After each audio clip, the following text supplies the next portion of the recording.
Fernando Juan Tenku Jones was expecting a cat. His friend on the colony world had said they were sending one that somebody left behind, poor thing, and Fern couldn't wait to give it a good home. He'd already cat-proofed his quarters as best he could. Fragile things were put away, his reading lamp was secured to the bedside table, and he'd grabbed a few cardboard boxes from the recycle stash that would make good hidey holes. A litter box should be available somewhere in the space station's commerce sector. He'd been here before. He could check after the drop-off. As much as he would have liked to get that set up first, he wasn't in charge of the schedule. His Freulian crewmates were curious about the companion animal that the captain was allowing him to bring on board. He spent the last half of the trip telling them every story about cats he could think of. Each of them rippled their frills in patient disinterest, but he didn't mind. They'd be won over by the adorable kitty soon enough. When the ship docked at their usual berth, Fern did his part in helping unload the usual shipment. The specialty maintenance shop here always ordered the same stuff at this time of the rotation. Everything was normal. But then Fern got to dash off to meet another ship, and he was more excited than he'd been in a long time. He called ahead, and was told to meet at the cargo bay door. When he arrived, he saw that this ship was unloading boxes as well. He didn't see any logos anywhere, and the boxes weren't even all the same kind. Plus, the crew wasn't wearing uniforms. Looks like one of those freelance setups, he thought, while he patiently waited at a distance. That always sounded like such an unreliable way to make a living, but at least they get to travel to interesting places, where there are cats. When the crew finished handling the motley assortment of boxes off to a motley assortment of customers, the one with the tablet waved him over. This was a cute little lizard, who probably wouldn't want to be described that way. As yellow as a very serious banana. She called into the ship for somebody else to come out, and Fern was delighted to see another human carrying a cat-sized cage. "Hello," the other human said, waving her free hand.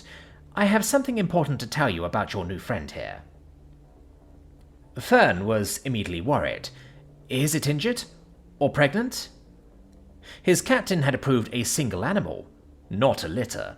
"Thankfully, no," she replied, setting down the cage with the front turned away from him. "First of all, he's perfectly healthy and perfectly tame, and he's been fixed. But most importantly, his stink gland has been removed." His what?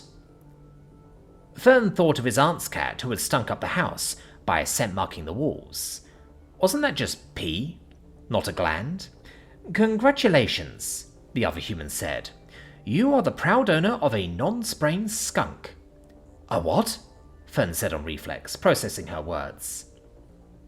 She lifted the cage and turned it so he could see inside. "This is the friendliest little snuggle buddy, and he likes being brushed." Fern stared. A very fluffy skunk stared back. While most of his brain was still circling in shock, the thought surfaced that the animal really did seem tame. Not threatening to spray, even though its gland had been removed. Theoretically. He asked, "You're sure it's completely distinct?" "Yes," the other human nodded. "Our med scanner is top-notch, and I spent a lot of time with him on the trip here. I'm certain he was hand-raised as a pet. No idea how the poor guy ended up in the middle of nowhere, but he more than deserves a loving home. Think you can give him that?" Fern's heart twinged and he shook himself. "Yes, absolutely. Did he come with a name?" The other human smiled. "Nope, that's up to you. I've been calling him Fluffy, but that's just a placeholder." "Seems pretty accurate," Fern said, gazing through the bars. The yellow lizard stepped forward with the digital paperwork. Fern signed for the skunk. His thoughts in a whirl. "If you're already set up with cat food, good news, skunks will eat that," the other human told him.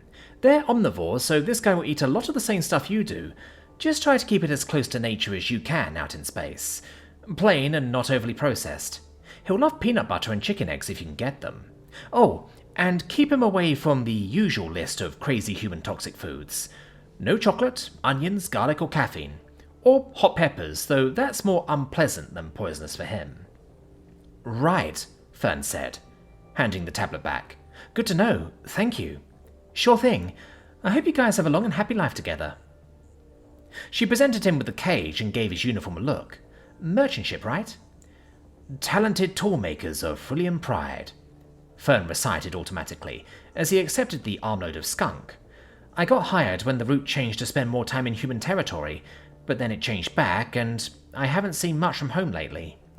Well, this guy's glad to have you, the other human said. The lizard was already walking back into the ship. We have to rush off to another delivery, but good luck. Skunks can get into places they shouldn't and claw things open that a cat wouldn't be able to, so keep them away from the engine room. Got it. Fern waved goodbye as the other human trotted back onto her ship. While the bay doors closed, Fern took careful steps back toward his own. He expected his crewmates to react in alarm at the news that his cat was a skunk, but he'd forgotten that they were unfamiliar with earth animals.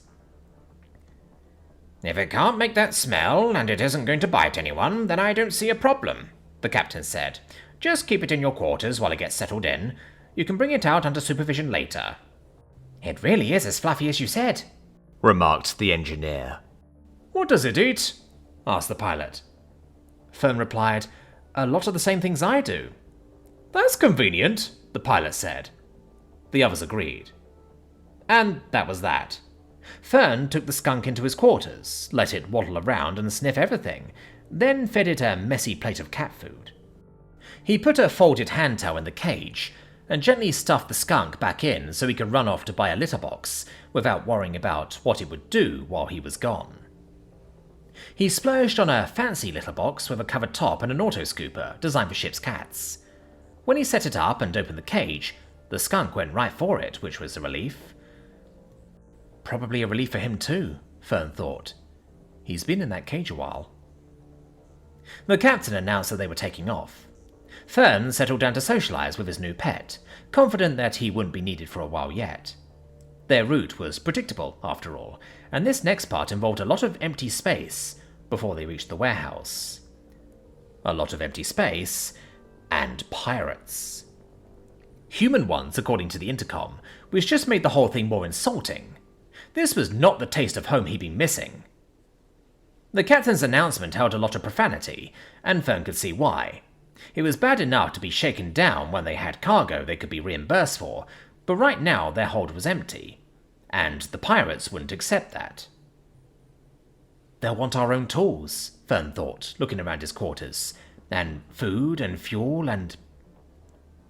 His gaze fell on the skunk, nosing about his bookshelf. And fuck them. He lunged for the intercom button. Captain, if you're sure they're human, I have an idea. Several minutes later, the pirate ship locked onto the merchant vessel and clamped an adapter over the airlock. Pirates gathered, ready to board, armed with guns and knives and vicious grins. Those grins evaporated when the first pirate looked through the airlock porthole at what waited for them on the other side. One lone human, wearing a breather helmet and carrying a fluffy, agitated skunk. The pirates detached immediately, and took off with enough thrust to rock the ship. The pilot got the merchant vessel back on course, while the captain sang praises over the intercom, and Fern brought Fluffy the Fearsome back to his room for some well-earned brushing. The next time that particular merchant ship passed through the area, it had a large emblem of a skunk pasted next to the company logo.